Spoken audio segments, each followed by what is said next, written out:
مجھے کہے کہ ناز میں ممبر اعلان کرے کہ جی آپ آصف الوی صاحب سے میں کہوں گا کہ وہ ممبر پہ آکے خطیب بن کے دکھائیں، تو خطیب میں پہلے بھی تھا، ممبر پہ آکے اظہار کیا ہے۔ نبی 40 سال تک بھی نبی تھا، 40 سال چپ کیوں رہا؟ 40 سال چپ اس لیے رہا 40 سال تک قرآن بن کے دکھایا، پھر قرآن پڑھ کے سنایا۔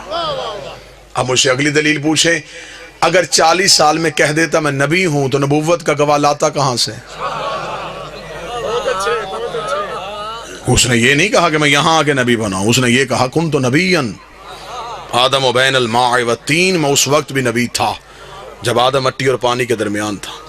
گواہ بھی وہی چاہیے تھا جو یہ کہتا کنت ولیًا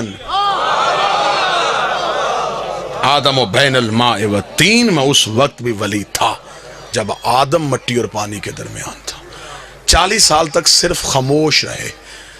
اگر آج کوئی عیسائی مسلمانوں سے کہے مسلمانوں تم کہتے ہو تمہارا نبی افضل ہے، ہم عیسائی کہتے ہیں ہمارا عیسیٰ افضل ہے، مسلمان کہیں گے دلیل کیا ہے؟ وہ کہے گا تمہارا قرآن کہتا ہے کہ ہمارا عیسیٰ 3 دن کا بولا تھا۔ میں بالکل سادہ سادہ لفظ کہہ رہا ہوں، عیسیٰ 3 دن کے بولے انی عبداللہ اتانی الکتابہ وجعلنی نبیّا، اللہ کا بندہ ہوں، کتاب لے کے آیا ہوں، نبی بن کے آؤں۔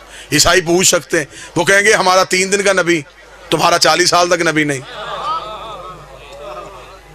تو بتاؤ جو 3 دن کا کہے کہ میں نبی ہوں وہ بڑا ہوتا ہے یا جو 40 سال کے بعد کہے وہ بڑا ہوتا ہے؟ مسلمان چپ ہو جائیں گے، دلیل ہی کوئی نہیں۔ ہمیں فخر ہے، شیعہ قوم کا 4 سال کا بچہ بھی عیسائیوں کے کروڑوں کے مجمع میں کھڑا ہوگا، کھڑا ہو کے کہے گا عیسائیوں تم کہتے ہو تمہارا عیسیٰ 3 دن کا بولا تھا، 13 رجب کو علی کعبے میں آئے تھے، 16 رجب کو رسول کے ہاتھوں پہ آ کے علی نے بول کے کہا تھا توریت سناؤں، انجیل سناؤں، زبور سناؤں، قرآن سناؤں، صدیوں پہلے علی نے بول کے ثابت کر دیا تھا۔ عیسیٰ کے بولنے پہ فخر نہ کرنا، ایسے کام محمد کے نوکر بھی کر لیتے ہیں۔ سارے بولنا، مل کے بولنا، حیدری۔ ایسے کام نبی کے نوکر بھی۔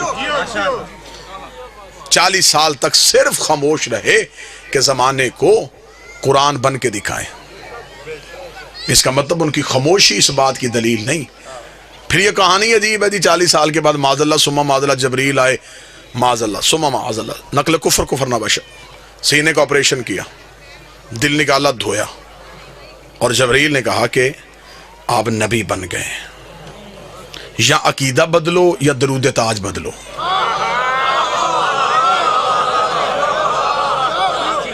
درود تاج میں کہتے ہو واللہ عاصمہ وجبریل خادمہ، جبریل تیرا خادم ہے، خادم کی جرت کیا کہ وہ سردار کو پڑھائے، نوکر کی جرت کیا کہ وہ آقا کو پڑھائے۔ یہ کہتے ہیں جی نہیں وہ اس نے کہا تھا نا اقرا پڑھ تو یہ پڑھا، وہ اقرا تمہیں کہنا سمجھ میں نہیں آیا کہ جبریل نے اقرا کہا کیوں تھا؟ بابا جی اب تو تعلیم عام ہو گئی، ہر گلی میں 2-4 انگلش میڈیم سکول ہوتے ہیں، آپ میری تائید فرمائیں گے بزرگ جو بیٹھے ہوئے۔ ایک وقت ہوتا تھا کہ ایک علاقے میں ایک ہی بچہ زمینداروں کا پڑا ہوتا تھا، اس علاقے کسی بی بی کو خط یا تار آ جاتی، وہ پورا گاؤں چھوڑ کے اس بچے کے پاس جا کے دی بیٹا پڑھ۔ اب اسے وہ جو بی بی رستے میں اتنے ڈیرے آئے تو کسی اور دروازے پہ کیوں رکی؟ وہ کہے کہ میں جاہل ضرور ہوں لیکن اتنا جانتی ہوں، اسی سے پڑھواؤں گی جسے پڑھنا آتا ہے۔ اور جبریل پورا عرب چھوڑ کے نبی کے قدموں پہ اس لیے آیا تھا یہ سارے جاہل ہیں، اقرا تو پڑھ۔ تمہیں جبریل کا کہنا سمجھ میں نہیں آیا، وہ وارث سے کہہ رہا ہے کہ تو پڑھ۔